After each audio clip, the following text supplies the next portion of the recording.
So yesterday we covered rational exponents, so today we're going to start with equations that have rational exponents in them. We'll start off with a really simple one. Say we have x to the 3 halves equals 27.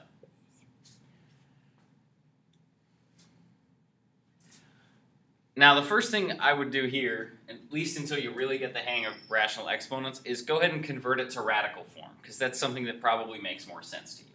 So you know that x to the 3 halves is the same as the square root of x and to the 3rd power. Right? Now we have two operations being applied to x here. It's being cubed and it's being square rooted. So just like in any other equation, you're going to undo those operations with doing the opposite. So the opposite of having a cube is taking the cube root of both sides.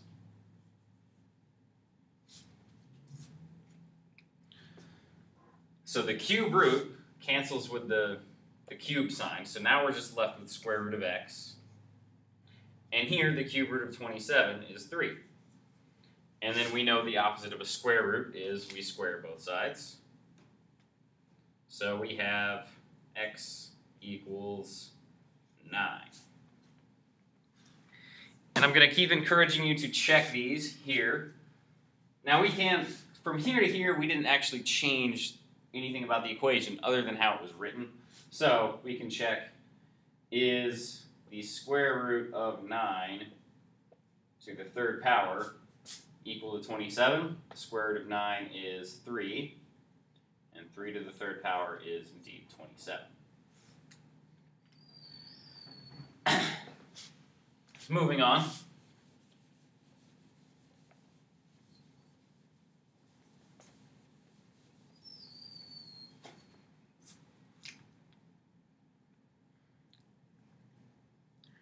Now let's look at 2x to the 3/4 power equals 54.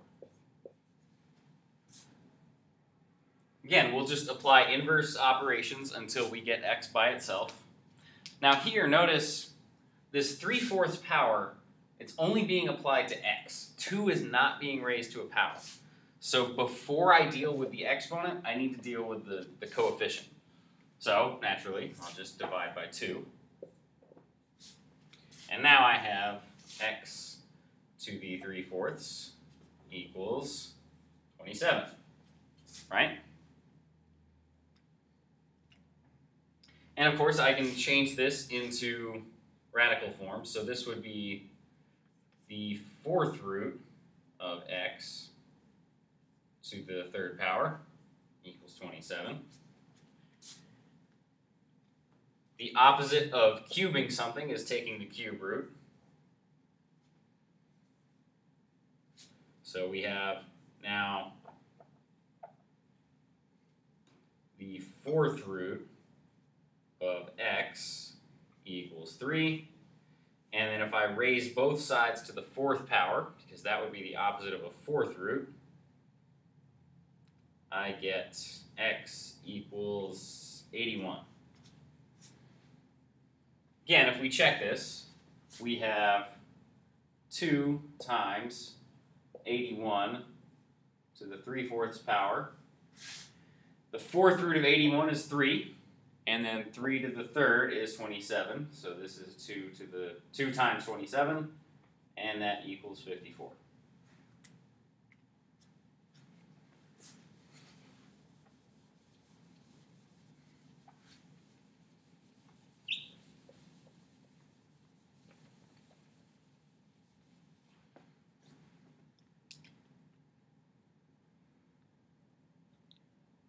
Now this example is going to look similar, but there is a key difference here.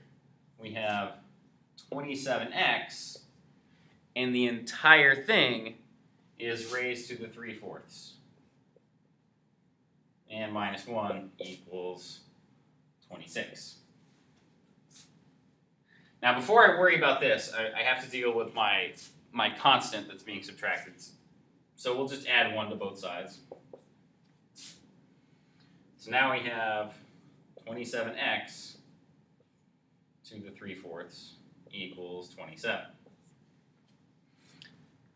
Now, because the 27x is in parentheses, that means the entire thing, 27x, is being raised to the 3/4. So in this case, we have to deal with the exponent before we can deal with the 27. I know it's tempting to divide both sides by 27, but you can't because you have to take care of the exponent first. So we can convert this to radical form. We have 27x, and it's the 4th root, and raised to the 3rd power equals 27. Notice I'm always writing these so it's the radical and then the exponent, because when I undo the exponent, I usually make the number, or I always make the number on the right smaller, and that's just easier to work with. If you did it the other way around, it would work out exactly the same. So the opposite of, again, a cube is take the cube root of both sides. Now I have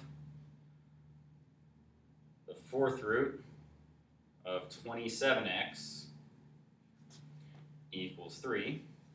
And then I'll raise both sides to the 4th power. So I have 27x equals 81. Now that I've dealt with the exponent, I can just divide both sides by 27.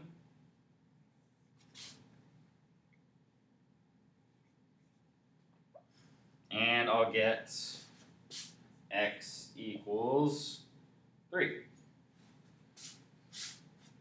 I think 3 might be my favorite number now, because it's been in all 3 problems, right? So that's really all there is to it with these rational exponent equations.